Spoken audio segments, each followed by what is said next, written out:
Meus amigos, vamos retornar agora do nosso breve intervalo. Agora será o vídeo dos nossos comentários, né? Eu costumo dizer que eu sou um papagaio de pirata. Vou reproduzir aquilo que os amigos espirituais fizeram chegar até nós, que vira a minha famosa colinha, se materializa aqui na cola. Esta cola é permitida e que dá a sustentação aqui, a base para podermos seguir aí. Então, para não ficar longo, que eu sei que vai acabar ficando um pouquinho, vamos já dar início, tá bom? E não esquecendo, o espaço estará aberto após as vibrações da nossa magnésia para que qualquer um de nós possamos postar mais alguma coisa, um comentário, um vídeo, um caso, algo que tenham vivenciado. Fiquem muito à vontade, o espaço é de todos. Bom, a pergunta 576 nos fala o seguinte: os homens que têm uma missão importante, a ela estão predestinados antes de seu nascimento e dela têm conhecimento? Resposta, ou melhor, comentário materializado. Aqui estamos falando dos predestinados. Significado de predestinados: substantivo masculino, aquele que está destinado previamente a alguma coisa, por exemplo, predestinado ao sucesso. Religião, quem Deus destinou à glória eterna, eleito de Deus, bem-aventurado. E é o que mais se encaixa nos nossos estudos, reservado para situações especiais e importantes.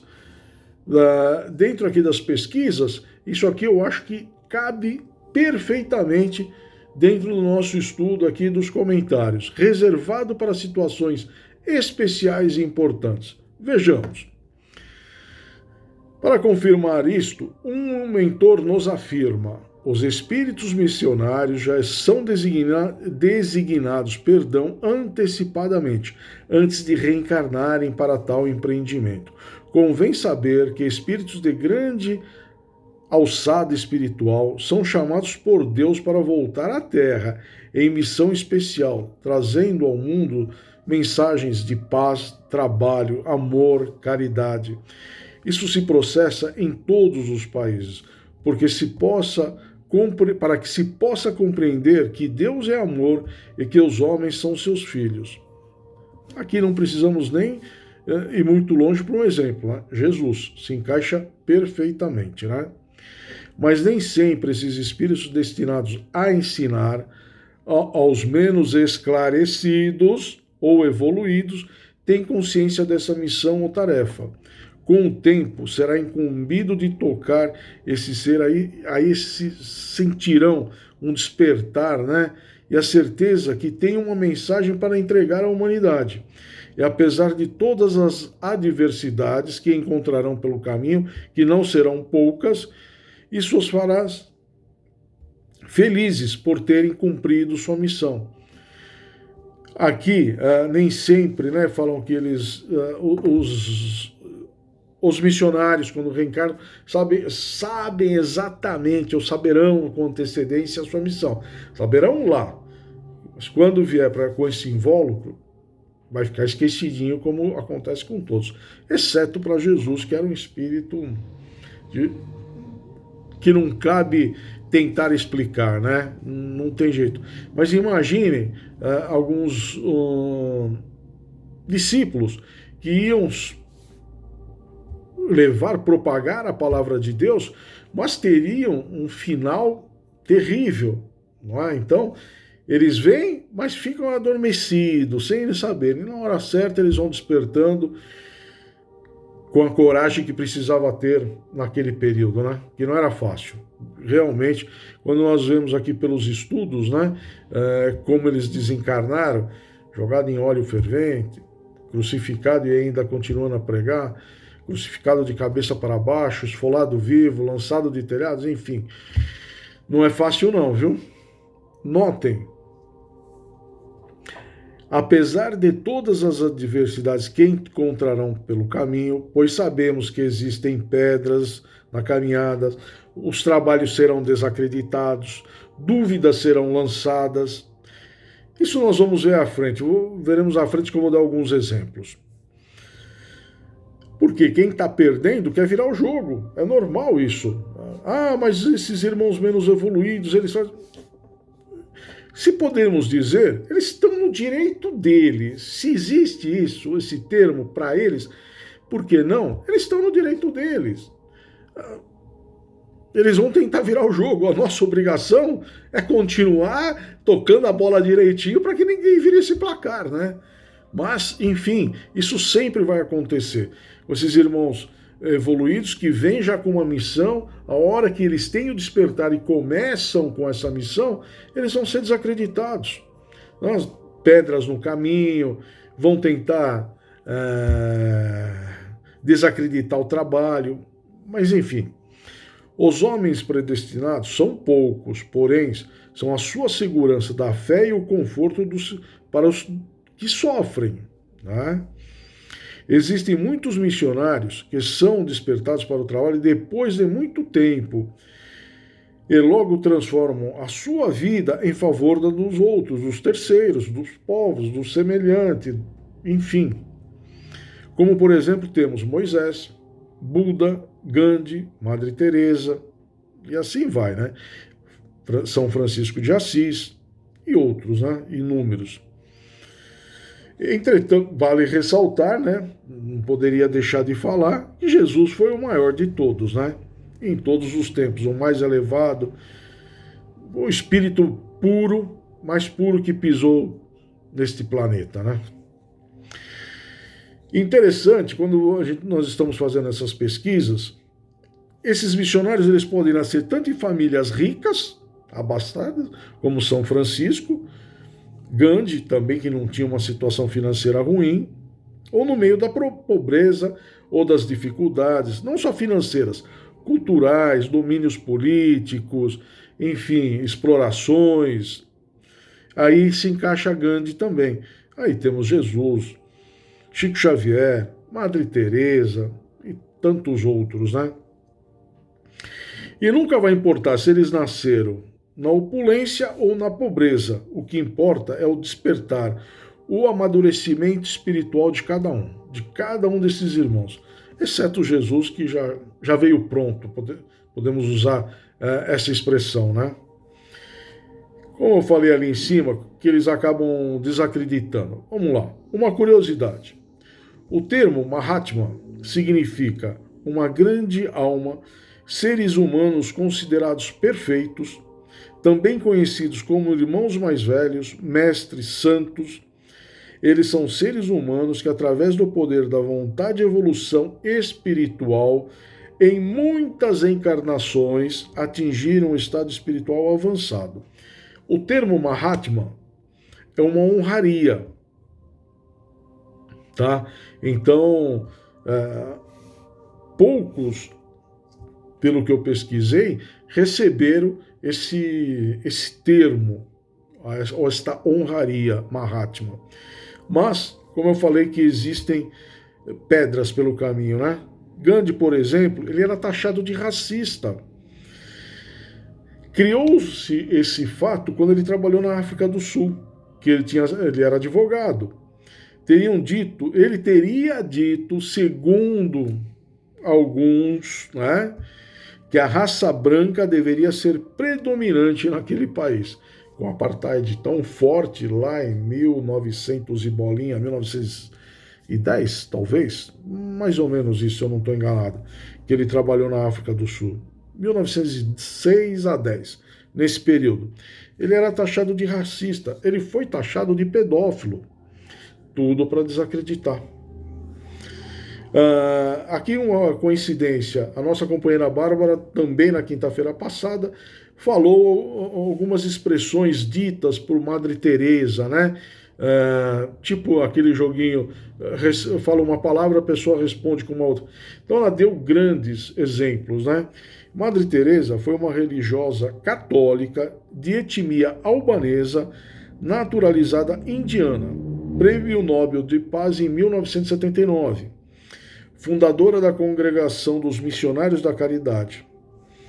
Apesar de todo esse reconhecimento internacional, Madre Teresa foi criticada pelas condições das casas dos moribundos que ela cuidava. O Conselho Mundial Hindu destacara-se nas críticas à Madre Teresa. Alguns estudos sugerem que a sua imagem de pessoa caridosa e humanitária era um mito, que na verdade ela gostava era de dinheiro. São as perseguições, as formas de desacreditar os que trabalham para o bem. Faz parte, quem está perdendo tenta virar o jogo. Então, existem algumas publicações, né, que falam o lado obscuro dos missionários e tal. E nas pesquisas eu tive acesso a esse material. É uma barbaridade, né? É uma forma de subjugar a inteligência do ser humano, né?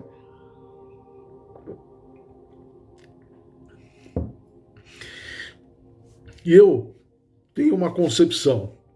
Ah, a Madre Teresa gostava de dinheiro? Será que ela gostava mesmo? Ou será que ela necessitava de recursos para dar condições a esses irmãos menos favorecidos? Como é que ela comprava alimento? Como é que ela comprava medicamento? Como ela tinha instalações? Meus amigos, recurso, os amigos espirituais estão aí para nos ajudar, nos fortalecer. Mas chega uma hora que precisamos de recurso material, financeiro, para poder dar sequência a essas obras. Então, será que dessa situação não pegaram, ela era venal, ela gostava de dinheiro? Se ela necessitava de dinheiro, é óbvio que precisava. Ela tinha que ir atrás de doações, caridades. Mas aí a maledicência daqueles que não querem o sucesso do trabalho do próximo, que a luz tome conta dos locais, criam esses subterfúgios para falar, não era tão assim não. Gandhi, puxa, racista, conhecia ser amigão dele, racista, sempre para desacreditar. Jesus não foi desacreditado? Imagina esses irmãos então. Um recado a todos nós. Se tens algumas tendências para beneficiar a humanidade, começa a despertar esse sentimento, pois quem sabe no amanhã poderás descobrir que é um desses predestinados ao serviço de Deus na Terra. Quem sabe? Quantas vezes surgiram no mundo grandes almas dentro da maior simplicidade? O próprio Mestre, sendo o maior de todos, nasceu assim, numa manjedoura. Mas sendo quem é, passou a brilhar com o amor de Deus, ensinando e amando todos os povos e ainda mais deixando o caminho para a esperança. Essa questão nos mostra muito o poder de acreditar, o poder da fé, aquela fé que salva, que nos coloca no caminho, no plumo, que nos ajeita, nos equilibra, né? E nas pesquisas apareceu um versículo que achei muito oportuno quando falamos de fé. O versículo é de Tiago. Ele está no capítulo 1, versículo 3 de sua carta, que é o seguinte: sabendo que o valor da vossa fé, uma vez confirmada, produz esperança. Sabendo o valor da vossa fé, uma vez confirmada, ela produz esperança. É a hora que nós despertamos, a hora que nós acordamos, mãos à obra, pomos a mão na massa. A fé confirmada é quando ela enfrenta a razão face a face e a vence, movimentando todas as forças da criatura dentro de uma certeza que não sai das linhas do amor. Sabendo disso, ama a Deus sobre todas as coisas e ao próximo como a ti mesmo, que estarás confirmando nos desígnios de Deus, pois todos temos fé, certo? Basta dar um empurrãozinho que ela vai aparecer. Mas a mantemos quando somos testados? Esse é o grande problema. Esse é o grande enigma, né? Continuamos com a fé quando temos aqueles testes? Testados mesmo, com a perda de um ente querido, com a falta de alimento, com a falta de um teto, com uma enfermidade. O nosso teste é entender os desígnios de Deus, que não é fácil. Muitas vezes, muitos irmãos vemos, eles sucumbem. A pressão é gigantesca, é grande, é enorme. Vai dar, toda hora está caindo, mas cai e volta rapidinho, acho que não está dando nem para notar, né? Esses testes, falta do alimento, seu filho pedindo, você vendo um filho passar fome, ocorrendo o desencarne de um ente querido, é complicado. É nessa hora que nós temos que manter a fé e acreditar que os desígnios de Deus foram cumpridos naquele momento. E não podemos criticar. É difícil? Muito. Gigantesco. É fácil para quem aqui fala, mas sentir na pele de um pai, de uma mãe, a perda de um filho perdendo prematuramente seu pai, sua mãe, um amigo querido que parte, um tio, enfim, aquele com o qual nós temos mais afinidade, não é? É complicado. E é nessa hora que temos que manter a fé e acreditar em Deus. Muitas horas balançamos, sabemos disso, né? Essa é uma reflexão particular de cada um de nós. A cada um de nós aceitar ou não esses testes. Um bom exemplo também é Jó. O mundo ruindo ao seu redor, mas ele não abandonou nunca a sua fé. Peguem para ler a história de Jó quem não conhece. Ali é uma demonstração de fé. E é uma história linda, viu? Quem não a conhece, pega aí no YouTube e tal, facilmente aparece. Bom, vamos à próxima pergunta. E a última da noite é a seguinte. É a pergunta 577. Quando um homem faz uma coisa útil, é sempre em virtude de uma missão anterior e predestinada, ou pode receber uma missão não prevista? Vamos lá? O comentário é o seguinte. A missão prevista de um espírito é sempre voltada ao bem comum, não importando o tamanho da missão, podendo ser pequena, ele achar que é minúscula. O que vai importar é como executamos essa tarefa, com amor, com preocupação com o nosso semelhante, o nosso próximo, pois não adianta receber uma nobre missão e não ter amor verdadeiro, ser indiferente aos que nos cercam. Qualquer tarefa tem que irradiar amor para todos os envolvidos, direto ou indiretamente. Digo indiretamente que muitos podem receber os resultados dessas tarefas, mesmo que não o conhecemos ou não participou diretamente dela. O que importa é o resultado que ficará. Aqui precisa ser tarefa dada, tarefa executada. Indiretamente, eu digo, quando existe uma descoberta de um medicamento.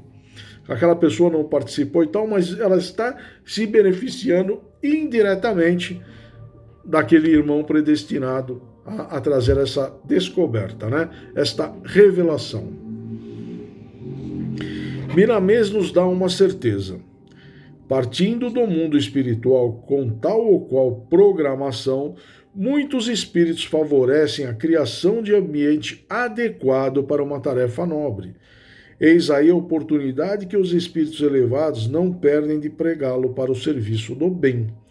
Na pauta do amor, isto depende muito de quem está se movendo em um corpo. Não obstante, haja muitos escolhidos e chamados desde seu nascimento no mundo, mas nem todos desempenham suas missões como deveriam. Mesmo entre os iluminados, existem alguns que negligenciam na execução de certos serviços dados diretamente por Cristo. Por isso uso a expressão, né? Todos são chamados, mas poucos aguentam a tarefa, né? Que o negócio não é fácil, não. Quando estamos fazendo o nosso plano, assumimos a responsabilidade que temos a obrigação de, no mínimo, sermos felizes. E muitas vezes colocamos pedras no nosso caminho e ainda perguntamos quem as colocou no caminho, né? Temos uma facilidade tão grande, mas gigante, de nos auto-sabotar, né? Mas um dia tudo isso vai passar e vai mudar. Tenho certeza absoluta que vamos ter olhos de ver, coração de sentir, começar a nossa reforma íntima, né? O nosso progresso espiritual. Tarda, mas não falha. Uma hora tem que sair do papel.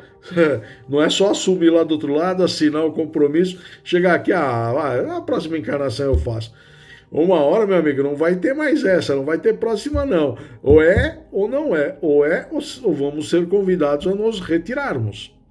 Não queremos sofrer isso, né? Por isso, um mentor sabiamente nos esclarece. O espírito, quando na carne, encontra dificuldades maiores a vencer, a começar do próprio ambiente onde nasceu, em corpo emprestado por misericórdia.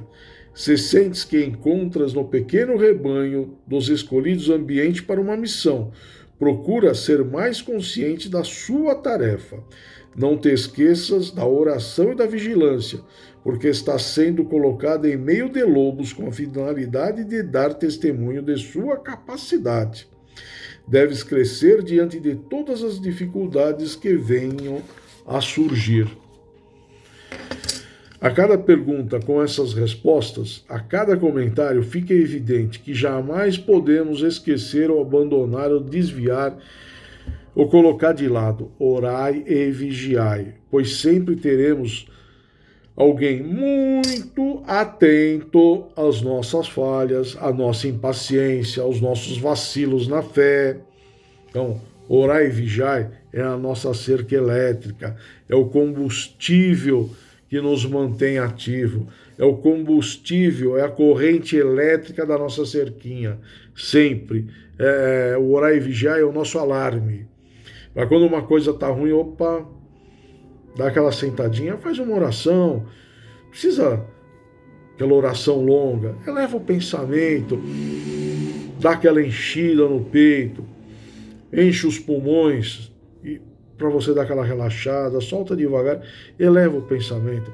Peça para aquele irmãozinho que naquele momento possa estar te tirando do prumo, mas que é necessário ele para que possamos evoluir, ele possa ser encaminhado para uma casa de oração, um centro, uma igreja, onde nos sentirmos bem, meus amigos.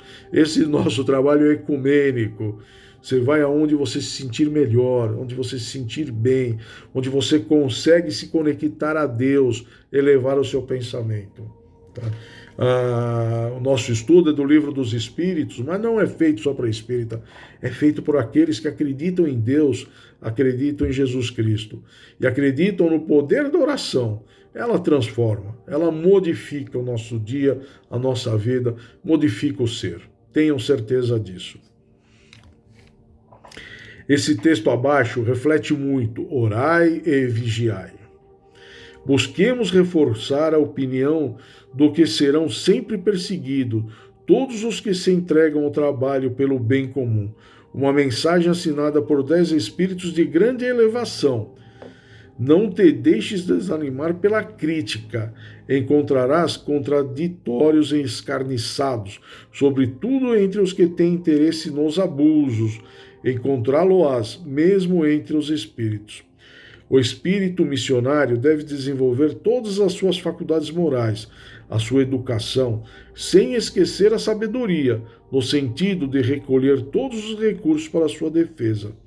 Contra esse tipo de contraditores que vem semeando a dúvida e o desânimo nos operários de Jesus, os espíritos superiores, agentes diretos de Jesus, aproveitam todos os médiuns de todas as crenças religiosas e mesmo fora delas para lhe transmitirem mensagens de instrução cristã, de aprimoramento moral para as criaturas. No entanto, espíritos afastados do bem e mesmo intelectuais das sombras procuram seus instrumentos com os quais seus pensamentos nivelam para lhe transmitirem igualmente o que desejam para a perdição dos seres humanos que aceitam tais conceitos. Sempre a nossa cerquinha tem que estar ligada, meus amigos, e o combustível para ela, a corrente elétrica dela, será orar e vigiar.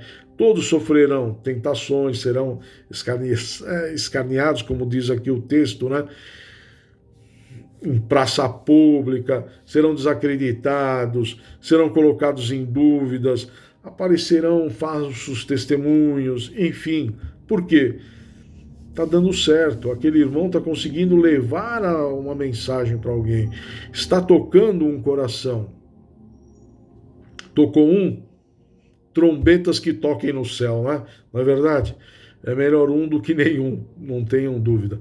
Porque esse um, ele vai propagar, esse um vai conseguir outro, esse outro. Então essa ideia, pô, mas um só foi tocado, é um que foi tocado que vai tocar outro, que outro vai, enfim, vai virar uma corrente, é um elo, não é? Vão entrelaçando as mãos e essa beleza da evolução, da palavra de Deus, acaba sendo levada para todos. Esse é o intuito, né? Bom, ou seja, essa é a justiça divina, pois a vida é o resultado do que fazemos com ela e nela. Se fazemos o bem, receberemos de volta coisas boas. Se fazemos o mal, essa será a nossa companhia. Nossa reforma íntima servirá para realizarmos as mudanças necessárias para a nossa evolução moral e espiritual e para transformar o planeta de prova e expiação num planeta de regeneração. Olha, meus amigos, eu demorei um pouquinho, vai quase que chegar aos mesmos minutos dos estudos anteriores, mas acho que ganhei alguns segundinhos aí, né? Meus amigos, por essa noite é só. Agradeço essa paciência que vocês têm de me ouvir, de estarmos aqui há mais de um ano nesse trabalho. Graças ao bom Deus, a tecnologia aqui foi usada para o bem. Graças a esta invenção e ao desenvolvimento, às redes sociais, podemos estar aqui todos juntos, de forma virtual, mas em breve tenho a certeza que estaremos nos reunindo novamente na nossa casa de oração. Evidentemente que mesmo a hora que voltarmos, teremos que tomar todos os cuidados necessários, né? Manter distanciamento, alquinho, máscara, mas enfim. Mas aí será um momento mágico de podermos estar retornando, não é verdade? Eu agradeço essa oportunidade bendita que vocês me deram de adentrar aos seus lares. Fico imensamente feliz com a presença de vocês em meu lar. É uma felicidade inenarrável. Espero nos reencontrarmos na próxima semana. Espero que todos tenham uma excelente semana de muita paz, tranquilidade e que todas as nossas vontades, que possamos realizar tudo aquilo que será colocado no nosso caminho e chegarmos ao final da semana e falar, graças ao bom Deus, chegamos e concluímos a nossa tarefa. Então, um beijo no coração de todos, fiquem com Deus, até a próxima semana, obrigado pela paciência.